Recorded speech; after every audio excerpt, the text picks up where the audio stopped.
여러분 안녕하십니까? 7월 10일 월요일 뉴스투데이 강원입니다. 춘천역을 중심으로 한 역세권 개발 사업, 이 강원도와 춘천시가 개발 계획을 발표한 지 1년이 다 돼 가는데 아직 갈 길이 멉니다. 일단 내년 상반기에 나올 예비 타당성 조사를 통과해야 하고 막대한 재원 마련과 사유지 보상 문제도 해결해야 합니다. 허주희 기자입니다. 강원도와 춘천시, 국가철도공단이 춘천 역세권 개발 계획을 발표한 건 지난해 8월입니다. 예정 부지는 춘천역과 공공하수처리장 일대 50만 제곱미터입니다. 역세권 개발법에 따른 전국 1호 사업입니다. 멋진 공공개발의 선례가 되도록 저희 강원도에서도 모든 힘을 다 보태겠습니다. 춘천시는 그동안 캠프페이지로 인해 개발에서 소외됐던 근화동을 새로운 시가지로 조성하겠다는 의지를 밝혔습니다. 아파트와 오피스텔, 호텔을 비롯해 R&D 산업단지와 시립미술관까지 조성하는 대규모 개발을 구상하고 있습니다. 청년들이 주거, 직업, 여러 측면에서 춘천에 머물 수 있는 그런 획기적인 전기가 마련되지 않나 그렇게 기대를 하고 있습니다. 그런데 전체 개발 예정지의 30%가 사유지입니다. 공공하수처리장을 포함해 시유지는 26만 제곱미터, 사유지는 15만 제곱미터, 철도 부지를 포함한 국유지는 9만 제곱미터입니다. 이 가운데 사유지의 소유자가 최소 370명에 이르면서 보상 문제가 만만치 않을 것으로 예상됩니다. 또 공공하수처리장 이전 문제도 해결해야 합니다. 춘천시는 하수처리장을 2027년까지 근화동에서 칠전동으로 이전하겠다는데 주민 반발과 이견이 계속되고 있기 때문입니다. 무엇보다 사업 추진을 판가름하는 건 예비 타당성 조사 결과입니다. 춘천 역세권 개발 예상 사업비는 5,121억 원. 내년 상반기에 나올 예타 결과에 따라 국가 재정 투입 여부가 결정됩니다. 국비를 최대한 확보해보고 그렇지 않으면 재정 사업으로 하거나 또는 이런저런 사업 방식은 타당성 조사에서 결정될 예정입니다. 국가철도공단은 오는 9월 예비 타당성 조사를 신청하겠다고 밝혀 당장은 밑그림을 잘 구상해 경제성을 높이는 게 최대 관건입니다. MBC 뉴스 허주입니다. 강원도가 전월세 주거자금을 대출받은 신혼부부에게 연간 최대 3% 범위에서 이자 상환액을 지원합니다. 지원 대상은 부부 합산 연소득 8천만 원 이하인 가구로 지원금은 연간 최대 300만 원입니다. 강원도는 지금까지 924명의 신청을 받았고 앞으로 한 달 동안 강원특별자치도 앱을 통해 추가 신청을 받는다고 밝혔습니다. 강릉 도심에서 문화제와 함께 여름밤을 즐기는 11번째 강릉 문화제 야행이 열리고 있습니다. 600대 드론이 선보이는 드론 강릉 문화제를 그리다를 비롯해 강릉 이명관 산문, 대도호부관화, 서부시장과 이 축제가 어우러져 도심을 빛내고 있습니다. 홍한표 기자가 다녀왔습니다. 600대의 드론이 강릉의 밤 하늘을 수놓습니다. 마을의 처녀가 불산사지 석천에서 물을 마시고 잉태해 대관령 국사 성황당신 범일국사를 낳았다는 스토리를 화려한 라이트 드론으로 표현합니다. 환하게 밝힌 강릉 대도부 관아의 빛은 담장을 넘어 강릉 구도심을 채우고 있습니다. 코로나로 인해 가을에만 진행했던 강릉 문화제 야행이 4년 만에 다시 여름 축제로 돌아왔습니다. 드론 나이트 쇼, 또 강릉의 무형문화를 보여줄 수 있는 무형문화 대향연, 그리고 다양한 체험, 놀거리, 볼거리, 또 먹거리가 같이 어우러지는 시민들의 축제로 기획하고 준비하였습니다. 가야금 3중주로 단아한 공연이 펼쳐지고 관아 안팎에는 전시와 놀이마당, 체험 행사도 풍성하게 마련됐습니다. 하시는 분들은 좀 금속 자체를 좀 처음 다루시다 보니까 좀 생소하시는 분도 있고 좀 재밌어 하시는 분들도 있고요. 그리고 하시는 분들의 만족도가 많이 좋으신 것 같아요. 축제하면 빼놓을 수 없는 먹는 재미를 위해 서부시장 일대에는 푸드트럭, 맥주거리, 주막 등 다양한 먹거리 부스가 마련됐습니다. 또 빛의 터널을 걸으면서 공예품 등을 구경하고 사고 파는 저작거리도 펼쳐졌습니다. 문화재가 밀접한 강릉의 구도심에서 시민들은 문화의 향연을 마음껏 누렸습니다. 강릉 문화재 야행에서는 국가유산 국보인 강릉 이명관 산문도 만날 수 있습니다. 보고 즐기고 먹고 마시다 보면 밤이 짧게만 느껴질 것 같은 올해 강릉문화재 야행은 코로나19 이전 모습을 완전히 회복했고 시민과 관광객이 몰려들며 말 그대로 구름 관중으로 채워졌습니다. 나와서 같이 뭐 공연도 보고 이제 개막식도 보고 그러니까 사실 뭐 드론 쇼도 너무 화려하고 처음 왔는데 너무 이쁘네요. 하여튼 강릉은 뭐 우리나라에서 최고인 것 같습니다.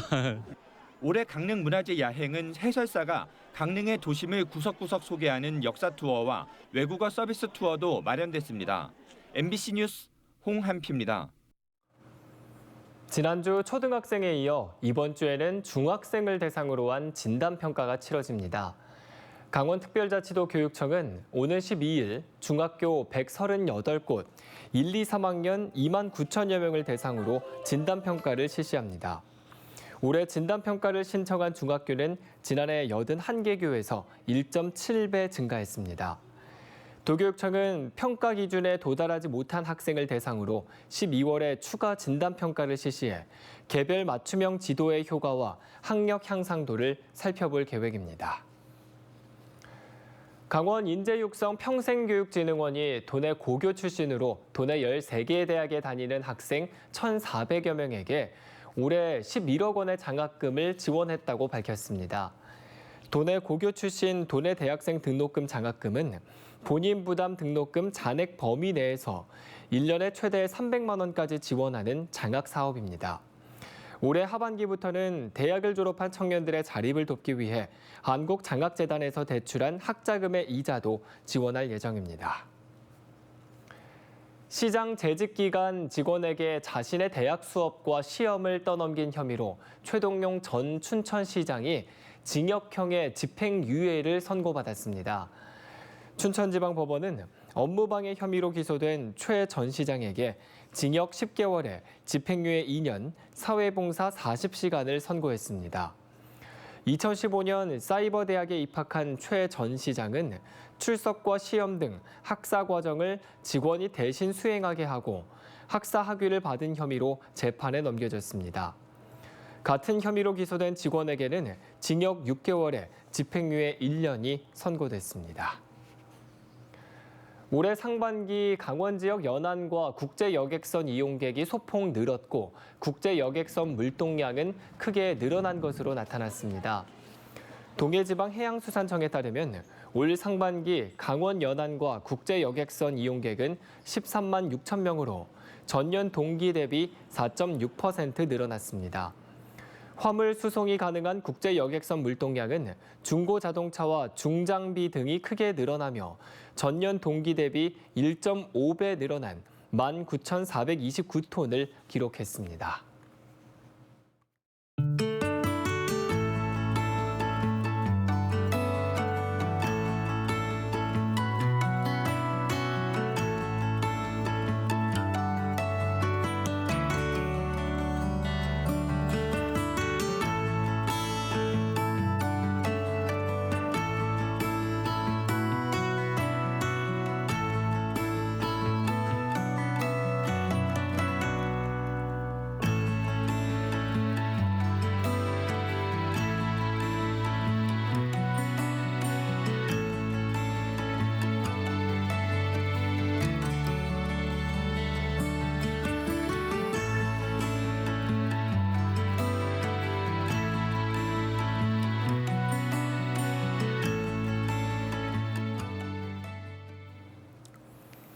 춘천 레고랜드가 오는 14일 워터메이즈 물놀이장을 개장합니다. 새로운 어트랙션인 워터메이즈는 레고 색깔로 만들어진 메이즈 풀과 미니 풀로 구성된 물놀이 시설로 선착순 현장 예약제로 운영됩니다. 물놀이장 개장에 따라 오썸머 페스티벌이 오는 9월 3일까지 이어지고 물벼락 게임과 워터쇼, 물꽃놀이 등 다채로운 즐길거리가 펼쳐집니다. 정선 가리왕산 케이블카 이용객이 6개월 만에 7만 명을 돌파했습니다. 가리왕산 케이블카는 총 3.51km 구간으로 매표소에서 20분 만에 해발 1381m의 가리왕산 하봉 정상까지 올라 노약자와 어린이, 장애인 등 이동 약자들도 정상을 관람할 수 있습니다. 정선구는 2018 겨울올림픽 유산인 가리왕산 케이블카를 한시적으로 운영하기로 한 결정에 따라 시설 운영에 필요한 편의시설을 설치하고 시범 운영을 거쳐 지난 1월 정식 개장했습니다. 원주에서 신중년 생활안전기동단이 시범 운영에 들어갑니다. 생활안전기동단은 노후주택이나 노후건물에 직접 방문해 전선이나 콘센트 가스 차단기 등을 수리하는 등의 안전점검을 통해 각종 사고를 예방하는 역할을 하게 됩니다. 원주에서 활동할 기동단원은 전기와 가스, 건축, 소방 등 안전 분야 자격증 소지자나 5년 이상 경력이 있는 50대 이상 중년 18명으로 구성됩니다. 생활안전 기동단 운영을 위해 강원도와 국토안전관리원, 가스안전공사, 전기안전공사가 업무 협약을 맺었습니다.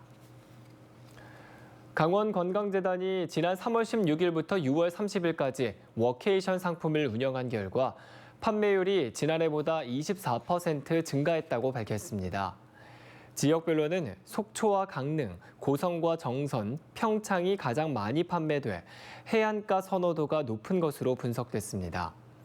워케이션은 일과 휴가를 병행한다는 의미로 산으로 출근, 바다로 퇴근이라는 주제로 다양한 워케이션 상품이 운영되고 있습니다.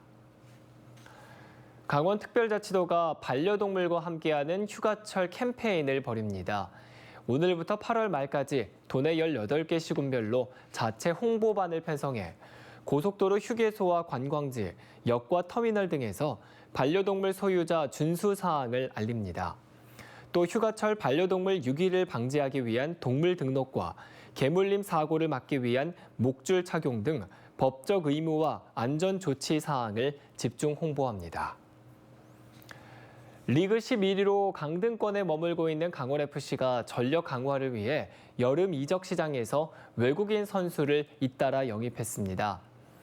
몬테네그로 국적의 중앙 수비수 투치를 시작으로 브라질 국적 공격수 야고와 가브리엘에 이어 웰링턴이 합류합니다. 강원은 기존 갈레고와 알리바이에프까지 외국인 선수 쿼터 6명을 모두 채웠습니다. 국내 선수 중에서는 울산 현대에서 뛰던 공격수 유닝록을 임대 영입해 공격진을 강화하고 있습니다. 중소벤처기업부 강원중소벤처기업청과 중소벤처기업공단이 중소기업 혁신바우처 사업 2차 참여 기업을 모집합니다. 3년 평균 매출액이 120억 원 이하인 제조소기업을 대상으로 컨설팅과 기술 지원, 마케팅 서비스를 제공합니다. 녹색 기술, ESG 경영 혁신과 지역 단위 자율형 바우처로 구분해 모집하고 선정된 업체에는 최대 5천만 원까지 지원합니다. 쓰레기 문제의 심각성을 알리기 위해 춘천시가 올해도 찾아가는 자원순환 교육을 추진합니다. 자원순환 시민활동가가 초중 고교 학생을 대상으로 9월부터 11월까지 쓰레기 실태와 배출 방법을 교육합니다. 평일 오후 6시부터 9시까지 원하는 시간과 지역에서 참여할 수 있고 참가자에게는 자원봉사활동 실적 확인서가 발급됩니다. 노인단체, 통장협의회 등 10명 이상의 단체도 신청할 수 있습니다. 양구군이 원거리 통학 학생들에게 최대 48만 원의 교통비를 지원합니다. 거주지에서 학교까지 도로거리가 3km 이상인 학생이 대상으로 중고등학생은 한 해 48만 원, 유치원과 초등학생은 30만 원이 지급됩니다. 이상으로 뉴스투데이 강원을 마칩니다. 고맙습니다.